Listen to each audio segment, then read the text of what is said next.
Anyone who's ever done anything worth doing has dreamed big, failed mightily, and mostly started from humble beginnings. This is a podcast about such people. The most fascinating podcast in the world is fascinating because of the stories of the human beings. Hello, everybody. This is Pat DeCerbo. The most fascinating podcast in the world. Has nothing to do with me. Has to do with the people that agree to talk to me. And today we have Gary Raba. Gary is married to Joni, and they have a son and a daughter. Daughter Amanda is 41, and son Gage is 37, and they have 3 granddaughters. Gary is a 4th generation San Antonian and a graduate of Texas A&M with a bachelor's in civil engineering, a master's in civil engineering, and a doctorate of engineering, all from Texas A&M. He's been active with the family firm Raba Kistner for many, many years, but originally that was not his game plan, and he'll talk a little bit about that today.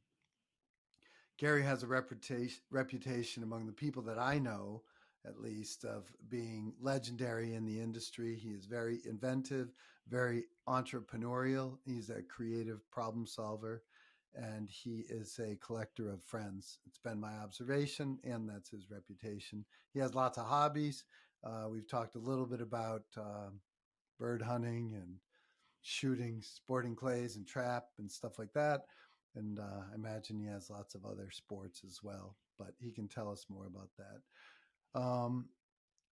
I figured today I would ask you a question, Gary, that I ask most people when we first talk, and that is about your childhood, like your earliest memories. Like, what do you remember growing up in San Antonio from when you were 4, 5, 6 years old? You know, I don't know that I remember too much from 5 and 6 years old, but what I do always remember was Dad.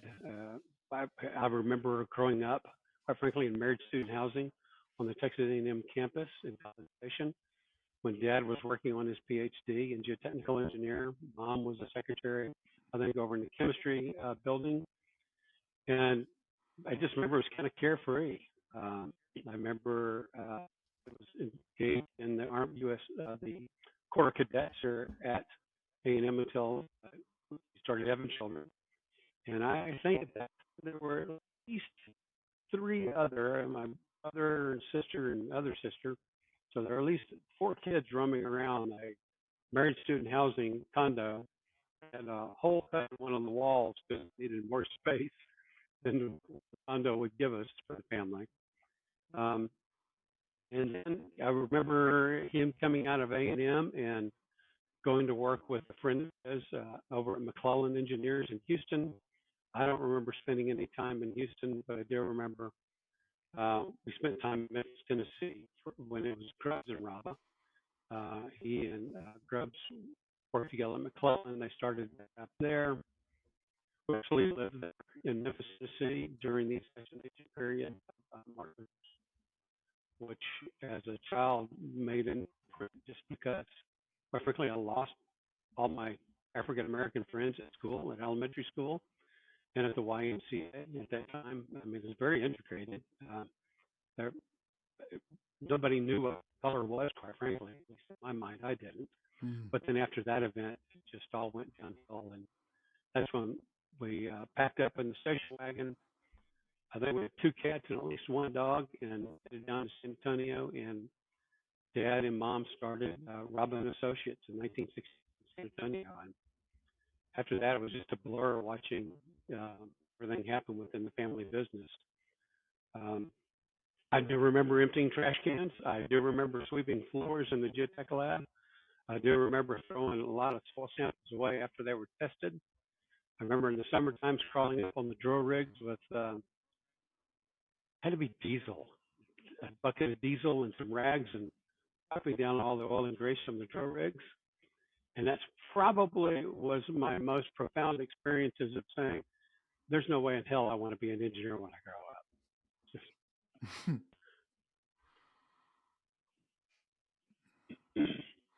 So when you were in, say, middle school, is that when you were working in the lab? Yes, I'm yes. okay. Middle school and even through high school, working in the lab. Okay. In the summer times, always, I don't even know what the pay was back then, but any extra pay I could get from allowance, I was easily motivated to do that. Um, So you could either go try to mow lawns somewhere else, or you could work for mom and dad. yes, and I don't think I was given an opportunity to make a choice. Uh, Oh, all so it right. was kind of like, no, Forced we labor. need you. Well, they talk about indentured servitude. I don't know that it's really that bad, but I do think that the direction was I was going to go to the office and either empty trash or clean up the soils lab or the concrete lab. So I was the grunt. It's it's funny. Like we take a benevolent view of families, but they control your housing, they control your health care, they control your food, they control your money supply. How is that not indentured servitude? Well, it's pretty damn close. It's pretty close. Oh, that's funny. My children hated the comment that I used to give them when they would go out in the car, and that was, I want my car. I want my car back in the driveway by midnight. I don't care where you are, but my car needs to be back by midnight. So I learned that from my mom and That's dad. funny. So, That's great. I guess it depersonalizes it a little. a lot. Getting a window into your negotiating skills early on in the conversation. So when did you kind of come up with the idea that you might like to be a doctor? Well, I don't know. It was probably Eagle Scouts, Explorer Scouts, Okay. doing some stuff because we have a huge medical center here and be able to go to some of those observations. The coolest observation when mom and dad were starting the business in '68, dad was a professor at San Antonio Community College. He used to call SAC in the engineering department, Mm. and they had a mortuary class.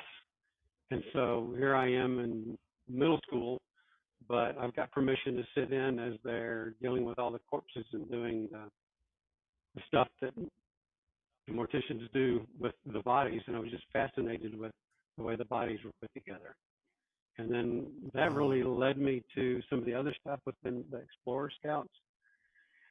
In medicine, I thought, hey, man, I want to be a doctor when I grow up.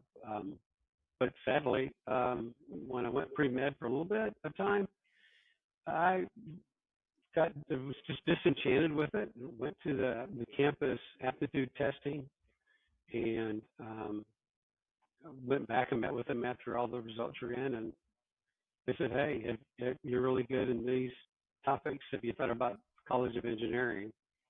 And I think that's when I knew I was doomed by genes. The genes were going to direct me where I was going to go and what I was going to do. And since college, quite frankly, I can't say that I made a better decision in my life other than taking that direction early and then grabbing it and buying in and enjoying the hell out of it, to be honest with you. I mean, it really seems to, I don't know you well, but it really seems to suit you well, and that's your reputation. And I, I have such, I don't know Texas A&M at all, but I hear such great things about it. And the fact that you took that aptitude test is so proactive. Do they still do that I today? believe that they do, yes. I'm almost What a great positive. idea. I'm almost positive they do. Yeah, if you're a That's, young person, you haven't quite figured it out. As we told our children, I mean, it took me a year or two to figure out what the hell I wanted to do in college. So I just took the basic stuff to make sure I got all of the basic credits done. But you're going to be choosing something you're probably going to do all your life. Make a wise decision. Make a thoughtful decision. As I like to say, incubate on it, and then grab it mm-hmm. and make it, and quite frankly, take advantage of it and make every advantage of it that you can. Amen. And, the opposite of that, I mean, I feel lucky that I only applied for one job as a college intern and I just never left. But the idea that I would know what I want to do is just folly. I thought I would be an engineer, and I found out I was a drunk instead, and I was better suited for humanities. Oh my gosh. But, we ask 17, 18-year-old kids what they think they might want to do. There's no possible way they can give us, because they've never done anything in general. Correct. And they probably haven't been around the people that are in the business. As Dick Kistner used to say, mom and dad's partner. Um, Firefighters like to hang around with firefighters, engineers like to hang around with engineers, doctors like to hang around with doctors. And the reason they do is because they've got Mm-hmm. something in common. And until you've had that ability Mm-hmm. to, quite frankly, hang around with people that have something in common with you, and it's Mm-hmm. really hard to ask of somebody in high school, and to my mind at least too, even going into college, most kids aren't looking 3, 4, 5, 10, 20, 30 years ahead. Get those basics No, underway. Get what you learn how to do college first, because that requires a whole different skill sets that you probably are never taught in high school. Um, and then figure it out, and then grab it. no doubt. So you get to A&M, you take the aptitude test, and against your better judgment or against what you thought you might do, you enter an engineering curriculum. Yes, I did, civil engineering department. So here I am in the civil engineering department, and I'm down in the soils lab and all these other places, and um, Doing what you had done in high almost school. the same damn thing. I mean, seriously, I already knew how to cast a cylinder. I already knew how to cure it. I already knew how to mark them. I already knew how to break them. I knew how to do an Atterberg limit. I already knew how to do some You could soil have taught the resistance. Well, class. it's funny because I'm getting there. There was where was I going with this? Oh, so here we are. We're down in the basement in the lab, and you get all these glass cases that have a key locked to them with all the Atterberg limit devices and stuff like that. And then I see this little placard. The little placard says, "Must check out equipment with Carl F. Raba Jr., my dad." And then it seemed like a third of the professors that were still teaching in the College of Engineering had taught my father. In fact, during Professor Galloway, who taught materials, when he was taking roll call, he's down, he's doing Raba, Gary. And he looks up, and I said, "Here, sir." And he looks back down, and he goes, "Any relationship to Carl Raba?" I said, "No, sir." And he looks down, he goes, "You are, aren't you?" And I said, "Yes, sir, I am." He goes, "You going to give me as much trouble as your father gave me?" "No, sir, I won't." Oh, that's great. So, yeah, Did he laugh when he said it? sorta, I think. So, and then there was obviously some other professors that have been there and around there for a while too. Some of it's even like Dr. Bob Litton, one of his classmates from graduate school, so he's Mm. still teaching. So everybody knew Dad was a prankster and a jokester, and I think they were trying to take a measure of just how much of that stuff was hereditary and got passed down to me.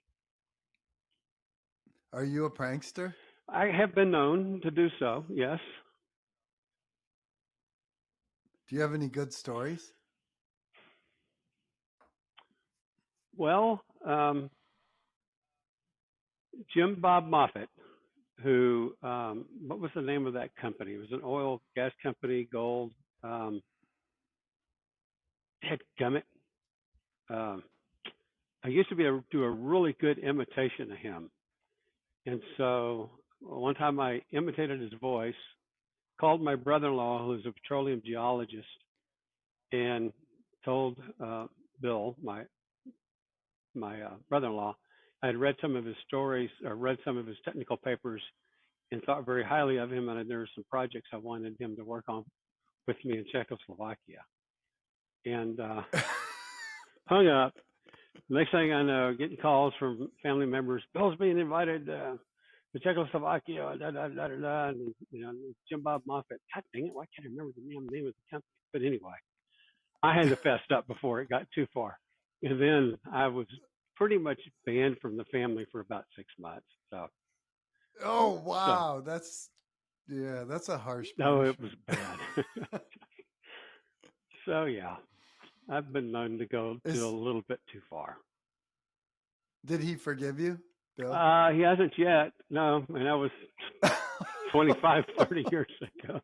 So Man, he's got a good yeah, memory. he always reminds me of it when there's a restaurant food tab or a bar tab. So continuously paying Right.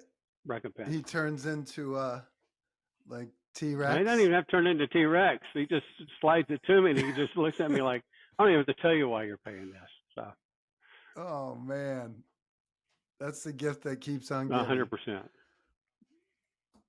But there's so So much things. When you think, everybody thinks most engineers, what do they call an extroverted engineer? It's an mm, engineer that looks mm, at your shoes rather than his shoes when he's talking to you. mm-hmm. There's a lot of good pranksters. There's a lot of good dry humor within the engineering profession. I think there always No has doubt. been, and I think it helps alleviate some of the, quite frankly, not alleviate. It helps enhance some of the dialogue that I think we're seeing an improvement between an engineer to be able to put stuff in what I'm going to call plain speak, rather than talk about the theoretical solutions to a problem, but being able to just put it in plain speak and say, this is what we're going to do, this is why we're going to do it, and this is what the end result we're looking for. And this is why it's better for humanity, it's better for your community, better for your school district, or whatever it's for. So drive it back home. It's a really, it's a really interesting paradox. As you may know, I know thousands of engineers. Most of my clients are either in design or construction. They're almost all civil engineers, with the exception of Mitch Simpler, people like that. But your buddy Mitch, which I had dinner with him Oh, last night, by cool. the way. He's such a great guy. But you have these really super smart people that love to solve complicated problems, but they're almost forced to have both left and right brain, because if you can't communicate your solutions, then you're not as effective. And maybe they need someone like yourself who has both left and right brain to be the boss, and then you take the solution to wherever it needs to go. But it's kind of a paradox, and with humor and storytelling, you can kind of relieve some of the tension, literal tension, right? Yes. if the In a bridge or a building, as you pointed out. But like when you do at the annual conference, when you have the 50 states that everybody checks in, roll call, I think they Yes. call it. I think that's hilarious, because there's an opportunity for every person doing roll call to get a little of their personality and their state in there. It's kind of It fun. beats the hell out of Charles Kim calling state by state by state. To be honest with you, I Oh love it. I don't know whose yeah, idea it was, but hats off to them. They deserve a promotion. But I think they make an they do, effort. and I truly and truly believe that some of the things we're doing at ACEC with the road shows, going around and talking about Mm-hmm. demonstration, we're demonstrating projects and what the value is they brought to the local community. I think it gets that and elevates not what we do so much, but it elevates our voice so that people can now start to understand what the hell is it that engineers do. We know what we do. We've Mm-hmm. always been our best and worst critics, but our best voice pieces, but we've never been able to translate what we do into plain speak. I'll always remember the lesson I got in taking a speech class. Maybe it was working on my doctorate. Maybe it was, I don't know, it wasn't Evelyn Woodhead. That's about speed reading. But remember that the print newspapers were written in sixth grade level English. Sixth Mm-hmm. grade level English. If you keep that in mind when you're communicating with people, it's easy to get thoughts and concepts across.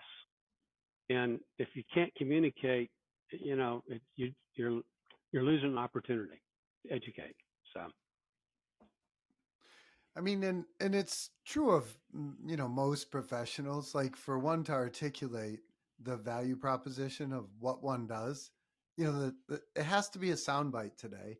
Very few people listen very well. Like, the best examples I've heard about your profession, um, someone said civil engineers touch everything, every sewer, every tunnel, every bridge, every building, and the orator listed off all these things. Without civil engineers, you get none of that, and it really makes society, civilization itself depends so much on the work that you do.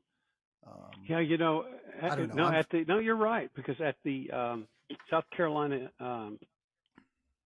what did they call it? I just drew a blank, which happens to me more and more. AGC No, maybe. it was just at one of the road shows, the Okay. the Battery in South Carolina. The improvement Oh, that they did there mm-hmm. was one of the speakers got up and I didn't realize this is a quote, but from the Bible, but it's something like, you know, people without vision, people will perish. And I thought, wow, Mm-hmm. I had to look it up, but it really is that engineers have vision. All those things that we talked about, how for the human health and safety and welfare. But now what we're challenged with more and more is putting that into, like you said, a sound bite that people can easily digest and comprehend and develop a visual picture in their head. I don't want to see us devolve into TikTokers, but essentially, if we can't communicate it, can't communicate that vision, can't communicate the benefit, then we're losing, and we've got to learn to communicate. No We got to doubt. learn to communicate it better. I'm I just so sick mean, and tired, quite frankly, of picking up these polls, whether it's from Fortune or Harvard Business Review or Time or one of the other magazines, and they talk about the most prestigious um, professions. And quite frankly, seeing engineers listed below morticians and lawyers. That's probably hurting a bunch of lawyers' feelings, but I think satellite technicians or the telephone people get higher credit than we do, and we need to raise that image. We need to expand on that image. amen. I mean, you're a great person because you're a great storyteller and you're great at the podium, and we need more and more and more of that. And I think we're getting some of it, like that. It's a little different, but the AISC, the Steel Construction Group, Jeff Weisberger, I think his name is the publisher of the magazine, and he has a podcast, and it's fascinating to me and fascinating to you. I don't know if the general public is getting exposed, but at least we're, promoting the And industry. we've got to continually promote how essential engineering is to society. It just Yep, no it's doubt. like my grandfather said. It's like when you're trying to tell your company or tell a nonprofit, give them some ideas. He used to always say, you have to tell them and tell them and tell them again, because it takes about 7 times for people to finally get it sunk in their head. He says, you'll run out of spit, go get a glass of water and start all over again, because it just has to be repetitive. And that's what we need to be doing within our profession. It's just being repetitively letting people know all the good things that we're doing in the engineering profession. That's a great line. I never, I like to tell people the minute I start talking, whoever's listening is hearing the teacher on Charlie Brown. They just, they can't hear me because they're just somewhere else. And I would imagine it's the same. You're trying to talk about whatever it is that you want to communicate. So it takes 7 times for it to sink That's what in he to the said. to the That's what he layperson. said. And I will tell you, in my short experience on this earth, I have found that to be true, whether it's church, nonprofit, profit, or just trying to help a friend. It's a repetitive motion, to say the least. So man, are we preoccupied as a species or I what? don't know. You have you have to wonder. Well, in today's world, there's so many things on our brain. I mean, I was reading something, having an 11-year-old granddaughter that has an iPhone and an iPad, and they used the iPad during the COVID years for connecting with their friends um, through school and everything else like that. But being able to turn off their brains from all of that electronic disturbance. I mean, they're digital kids. The exasperation, I can only imagine the exasperation they'd have if they still had to use the 1400 baud or 1200 baud modems, dial-up modems that we use in the beginning. But more importantly, just let their brains relax and take in what's around them, what's going on. So I think there's a lot of adults that need that lack of stimulation as well, so they can think. Yeah, me too. Like I do triathlons, and some of the best time I have is out on my bike or running, and I never have a phone, which some people say is dangerous, like if I drop dead. But all my life I ran and rode without a phone, so I don't know. I just feel like I need to clear my head. Well, but same thing when I'm out glassing on a sheep hunt or some other hunt. My phone's typically turned off, and I come home and everybody's like, "Well, you didn't take any pictures." And I'm like, "Well, it's glassing, and half the time I was Mm, glassing, I was letting the guide glass, and I was thinking with my eyes closed, but I was still thinking." right, right. So, what are you working on now professionally? Are you like strategically? Do you have some initiatives that you're working on for your firm? Well, we are. We are now owned by a family office, Kiwa, K-I-W-A, out of a Dutch company out of Holland, um, and we are in the growth mode. The family office has really directed the Raba Kistner group. That's where they want to put their investment, and so we've got several evaluations, several transactions underway, and we're looking at everything from, solar panel testing companies to what I'm going to call agricultural and food safety testing companies, to capital asset management companies, program management, and even a couple of three analytical chemistry laboratories that do product testing for THC products. So, so Wow. really, What's the range? Like, how much, what would a small acquisition be, like asset size versus a big one for you guys? well, a small one, we got done with a couple of them that were in the 6 to 8 million. The ones Okay. that we're really targeting are the 100 to 300 million. Okay. Um, so that it's what do they call it? Foundational, not foundational growth, but significant. No, they have got another term for it. And I just drew a blank, but it's significant growth. Raba Kistner right now is about 750 people. So we're the big gorilla of the whole of all the other assets under management by Kiwa here in the U.S. And What are your revenues at Raba Kistner? Is it a secret or is it? oh, geez, 180, 190 million. Hmm. I am so out of operations other than there's the historical knowledge that somebody will ask. But Hmm. we're doing well. We're growing. All of our service lines are growing. We're growing organically and inorganically. Our creative growth has been half of our growth year over year. So we're buying as much as we're growing organically, which is, I think, for us, a very healthy mix. So is that the part that you're in charge of, the accretive growth, I don't or are want to you say I'm in involved in charge the? of, but I have so many relationships across the country that we're using those relationships to open Hmm. doors. And so Hmm. there's still a great number of people in my peer group that are out there trying to figure out what to do next. Hmm. Some of them got it figured out. I mean, some of them is ESOPs. They're super large. They've got it figured out. Some of them are ESOPs or privately owned by shareholders, and they're trying to figure out, is there really anybody in that next generation that can take over ownership? Sometimes it works, sometimes it doesn't work. It really depends upon what that majority of the plurality of the shareholders want in return for somebody to buy their ownership. Hmm. So it's all over the board, Pat. Everybody's motivated by something differently. I always tell the story in 2018 when we first sold the private equity out of Australia. It was quite frankly because my brother and I were the largest shareholders in the company, and my brother was diagnosed with glioblastoma, an incurable brain cancer.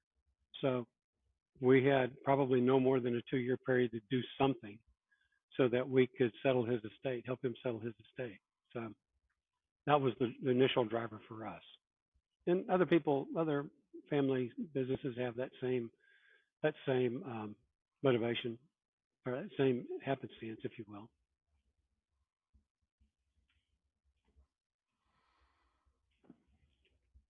I'm going to do the shrinking man, and I'm going to sit down. All right. We want you Oh, I relaxed. was relaxed standing up. I was trying not to rock around on that foot massager, so hopefully I was holding still. No, you were fine. Um, so, are you the kind of guy that thinks in terms of retiring someday, Gary? Or will you work forever? No, I am not going to work forever. No. I'm Okay. 66. I think I'm fully eligible for Medicare, Medicaid, IRA, and all that kind of good stuff. Um, I have a commitment to ACEC as the chair elect or incoming chair in May, June to carry through at least as the chair through June of 2025. And then there's some roles that the past chair takes with the nominating committee, still sitting on the executive committee. So I've got those commitments to ACEC, but I haven't publicly announced to the company yet, so I'm not going to publicly announce now. But yeah, there is an end in sight, 100%. Okay. Um, so, will your inauguration, so to speak, be this May in It will DC? be, yes. Okay. That'll be a big party. There will be a lot of teasing for Gary. I'm almost positive. My guess is you'll have the microphone. Well, so So you'll be in knowing charge. staff, they know how to turn those microphones on and off, and so I might have a dead mic. That's funny. So. That's funny. Um, so between now and this indeterminate horizon that you have in mind, what would you like to accomplish between now and then? Well, one of the biggest tasks that we're going to have to do is put together the 3-year budget. So I've got to get that Mm-hmm. done before the end of my chairmanship. So we're going to start that pretty darn soon. That's a process. Robin Greenleaf, who That's at Raba no, I'm Kistner sorry, or at ACEC. ACEC? Yeah, Raba Okay, Kistner one. forgive me. I mean, we had a 2-year transition. I mean, in 2018, when we sold to Crescent Capital, the private equity group, I got all the shareholders together and probably a lot of the senior staff, and I said, look, here's the deal. I'm going to be with the company as the CEO 2018 to 2019, 2019 to 2020 at the end of our earnout. Make sure we all get our earnout, if not more. But after that, I'm done with being the CEO. And so we put a 2-year transition. We had executive coaches, we had a lot of guidance, then we had a lot of internal programs ongoing, and so putting together the Raba Kistner budget, that's on cruise control. I make a comment or two, but the big 3-year budget will be for ACEC. Putting that together, Okay. we're going to go back and we're going to not revisit, but we're just going to look at the strategic plan that we have underway. It's going to celebrate its 5th birthday, which is always a good time to go back and look at your themes or your pillars and your actions to make sure it's still in support of what our vision is for the association. Got planning cabinet, which is, if you will, the administrative arm of the chair of being able to go out and look and explore things. We're going to be talking about workforce development and how we get that wrapped into all of our other coalitions and committees. And really and truly, the budget's going to be the time consumer. We don't need any new programs at this time. We need to be able to communicate the budget throughout our membership. It's going to be imperative that we do. I was going to say Robin Greenleaf did such a great communications plan when she was chair that I've talked her into, or begged, probably was a better way to describe her activity on the budget committee, get her there to help us with that communications plan. There's always comments with any organization or any company. The golden rule for the CFO through budgeting is to temper the enthusiasm of the CEO so they don't overspend and overprogram and don't have too many CapExes.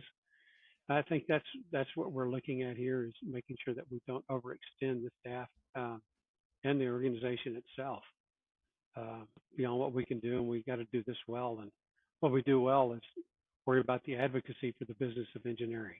So advocacy. We got to keep that up. I like the way you said that. Thanks. The the did you say mandate? I can't remember what Oh, word you used, but the I may have job. said mandate, and then somebody's going to come back and say, "Hey, Robert, you can't mandate stuff." But I am going to politely push and stomp my feet until I get what I want. But yeah. What you said? No, you said it elegantly. It was probably not mandate, but the CFO's Oh, the job CFO. is Yeah, we to. always have head butts. I had always had head butts with my CFO when I was CEO, and he showed me this. He Mhm. sent me a picture of this slide from a CFO conference he went to, and it said "Role of the CFO." And I thought, well, it's going to, yeah, Role. role of the CFO. And I thought, it's going to talk about the books, the this, that, and the other. But in quotes, it said the role of the CFO is to temper the enthusiasm of the CEO. And I thought, I'm gonna. so that son of a bitch got it from there. I'll be damned. Okay, so all right, okay. It was Brian Helbert at that time, and I had to acquiesce. I said, okay, I'm gonna quit arguing with you. That's your role. I get it. Doctor No. Seriously. So internally, you want to, like I said before, you have this indeterminate horizon at the moment, which is not for publication. Nobody knows except you. Um, but between now and the horizon, meaning the end of your full time, full throttle work career, what would you like to accomplish at Raba Kistner Well, I before would you? love to see us do at least 200 to 300 firm size acquisitions. I want to see us get over to the West Coast. We've had one good acquisition potential fall through in Florida. I shouldn't say fall through. We got outbid or outpriced. We would love to be able to see us have that East Coast West Coast extent on some of our core service lines. We're already East Coast to West Coast on our infrastructure where we do construction QA for design build projects, but now the environmental, the geotechnical, the materials testing, and the program management and the CE&I work. I'd love to see us have that distribution East Coast to West Coast. Um, like everything, all of our businesses are cyclical. We're very fortunate to be within the IRA and the IIJA expenditures by the federal government. We need to take those to our advantage in the short term, but recognize somewhere down the line, as we've seen historically, one side of the country or the other, or maybe the middle, is in a downturn while the other two are going up. So you need to So you have complementary businesses. correct just some geographical distribution of that risk. And do you have different industry sectors as well? Is that what you were Yes. saying? Yeah. To also counter Yes. that? Okay.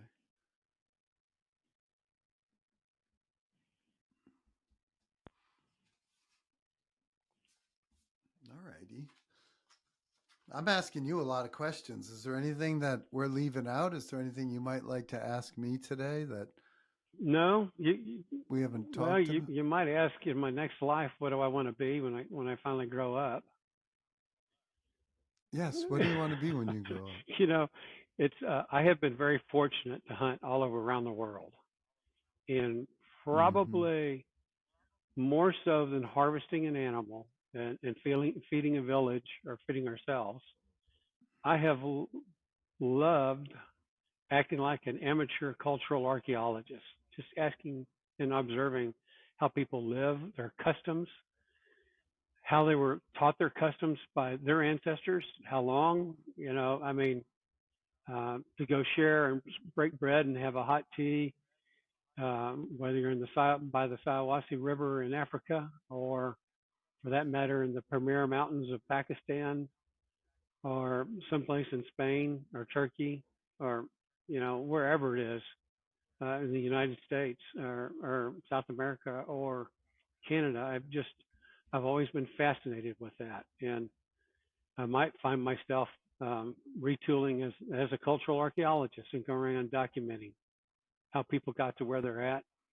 I was fortunate to travel during COVID to the stance in Tajikistan, and the people over there, they were less worried about COVID than they were about just surviving day to day. How they're going to make ends meet, because the tourism just went to hell in a handbasket. So what are they trying, how they were trying to live, what they were doing as communities to support each other. It was just heartbreaking to hear, but then it was heartwarming to see how a community of 600 houses or dwellings could come together and pull together as a community and survive. To me, that showed the best of humanity. And there's examples like that everywhere I've been. I love finding those kind of things. I just wish I'd been better at documenting them, what I've done to date. So there's a lot of good out in the world.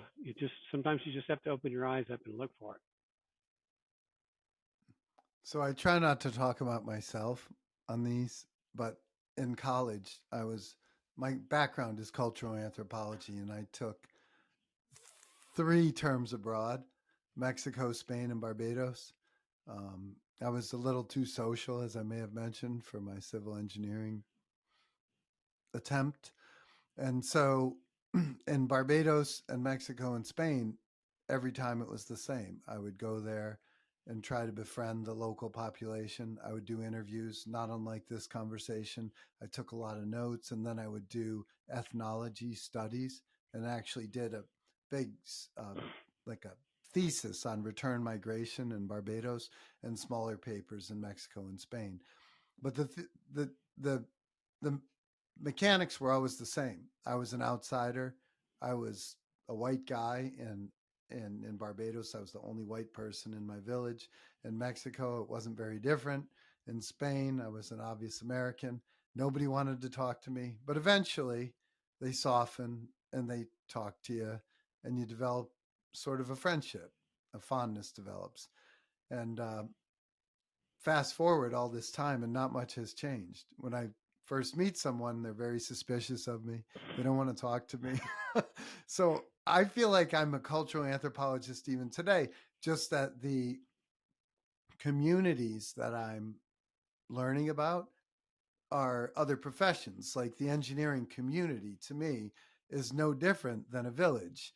They congregate on a regular basis. They have items in conflict, in common and in conflict, and so on and so forth. And it takes a while to get accepted. And so I think it would be fascinating to do what you're thinking about doing. Obviously, I'm not doing it in other countries. I'm doing it in sort of other professional communities. Well, as That's humans, we're fascinating to social me. beings. There's no doubt about that. There's very few Oh of us yeah. that can quite survive without that social um, network, if you will. But I always Well, remember one piece of advice from my grandfather during some of these trips and stuff like that, even back in high school, and that was, Gary Wayne, just don't talk about politics or religion, and you'll be just fine. So so you mentioned being alone, and I think that's why Socrates probably drank the poison, right? Because he didn't want to be ostracized, and he knew he would either die alone in the wild or maybe get killed by another yep. tribe. And that's why, like, ostracism was such a cruel punishment. And it's kind of weird to me that the Athenians, which were so advanced, like, that they would resort to that. Yes. But again, that's on the verge of politics, so I'm going to stop there. um, so I think I asked you, is there anything you might like to ask me that we haven't talked about? No, I But commend you for doing these because I think it's interesting, as you said, from a cultural standpoint of listening to different people's experiences, what drove them, what are the drivers for that. I wish that we could do more of these type of conversations at the even at the elementary school level with students. I know we try as a company and as a family, we try to do that there as well as just whenever you're around young people, um, just to share life experiences because we all have very unique ones. Um, some of them are similar, but most of them aren't, and you can learn a lot from those that aren't. And if there's anything we have to so do is we have to sometimes unlearn some stuff so we can learn some new stuff. But I feel like if we were living in an Iroquois village here in the Northeast, the learning starts at age what, 5, 6, 7, 8 years old. They're teaching you how to, who knows, flesh a skin or or make tools of some sort, or plant or gather, maybe hunt when you're in 11, 12 years old. And for some reason today, we feel like professional education should start after high school. And I tell, my boss and anybody who will listen, some of the engineers that I talk to are going into the high schools and the middle schools now, and they're just trying to get the word out, what the profession is about. And like, I taught my kids how to use a financial calculator when they were 6 and 7 years old. It's just, present value and future value and stuff like that. Most adults don't know how to do that. Right. But little kids are sponges. They just pick it up and say, "Oh, that's easy, Daddy." And so if you ever get a mortgage, what's a mortgage? That's right. And try and explain how it works. And I don't know. I'm with you. I think getting the word out as soon as possible, and before people get into drugs and gangs and every other damn thing that is going to take them off track. You know. There's a lot of distractors in the world today for young people. A lot. Yeah. I'm sorry I interrupted No, you. no, that's good. No, I was done. That was all. When you think back, like, on your life, like, I should say, I'm in the habit of saying the most important punctuation in the English language is the hyphen. Do you know why that is? No. Because it's what's between your date of birth and your date of death. So it signifies your life, in a manner of speaking. So if you were telling a complete stranger about your life and you were just summarizing it from beginning to end, what would you want them to know about you, about Gary Raba? That's a really good one. It's kind of like when you go through the Covey deal. What do you want on your tombstone? Um, Mm-hmm. uh, and you're only given, and as the teacher said, you're only given 15 characters. Um, Hmm. I think good example. I've always wanted to be a good example to others, regardless of what the act is for or not for, but just be a good example. And I think the key thing now is to continue being a good example to the next generation, especially within the Raba family, to my Mm-hmm. granddaughters. And so I want to be there for them. I want to continue to be a good leader within our profession. Um, I think that it's important that we talk and continue to talk about what the how essential engineering is to society. And other than that, be known as the guy that's he's the jokester, prankster, um, has always got a comment to lift you up, or leave you dying laughing, or perhaps leave you totally damn confused. You have no idea what he said. So perplexed. Well, it's been my observation. People like hanging around you. There's always like a little crowd, so that's a good sign. Yeah, and the trouble is my wife says I don't even know what's going to come out of my mouth, and so I I have to I have to get my brain to work before my mouth does. It's a work in progress, right? Nobody's Right, perfect. it certainly is a work in process. That's great. Was there anything before we wrap up? Is there anything you might like to say or No, I don't think summarize? so, Pat. I appreciate the opportunity to do this. I think it's interesting, Thank very you. Me interesting what you're too. doing. I looked at some of the other broadcasts. I got to Mitch's and then looking at Mitch, and I'll just tell him verbally, Couldn't well, do it. no, it was time to get up and go get a cocktail. So I paused it, and then I got a cocktail, and I got a phone call with some friends, and we were talking about some other stuff. So I need to go back and watch Mitch's. He's Oh, it's good. I think it's good. But I had dinner with him last night. I mentioned he hurt his knee Oh, again. He geez. fell off a ladder. I'm like, oh my gosh, what are you doing on Yeah, a no ladder? kidding. I didn't say that, but he's tough. So he thinks he can do anything, and I guess he can. But I don't know jeepers if that's tough creepers. or hard headedness. Um, Well, I can't say that. I can. I will. he he probably wouldn't mind, but he's amazing that he's got like a, I don't know, a month long, 2 month long. He's going to be in Europe or somewhere, and he's going to be walking miles and miles and Oh, miles. jeez. So I don't know what he's going to do, Man's but incredible. but we went to this place called the Melting Pot, and I had never been there. It's like a fondue place. So we were both in a meeting in a town that neither of us was familiar with, and we went to this place called the Melting Pot. It was hilarious. We had big cheese fondue. Then you cook your own food at the table on a grill. It was uh, it was perfect for him and me. All You I know, remember something about the totally melting new. pot is that the smell of the melted cheese and whatever they put into it lingered in my shirts for months before I could finally wash it out. And Oh, that's crazy. But that they had this sour cream or cream cheese and chive spread that you put on like um, I guess it was just the pieces of bread or vegetables they had too. It was unbelievable. It tasted like butter, but it wasn't butter, and it was delicious. The waitress gave me a container of it to take home. That's just what I need. Probably have like 500 calories a bite, but it was great to talk to you. I really, my wife is a civil engineer, as you may know. My brother is, my father-in-law is, and I just feel like you all solve complex problems. You do it in pretty much, I don't know, very low profile. I feel like nobody knows the kind of work that you do, and that's why I love the people. They're made interesting in some ways because they're defined by the problems they solve. You know, it makes for very interesting people. So I've enjoyed meeting you and getting to know you a little bit, and I appreciate you taking the time well, today. Pat, thank you very much for the invitation and your time. I greatly appreciate it as well. My pleasure. Have a great Well, thanks, afternoon. sir. Thank you.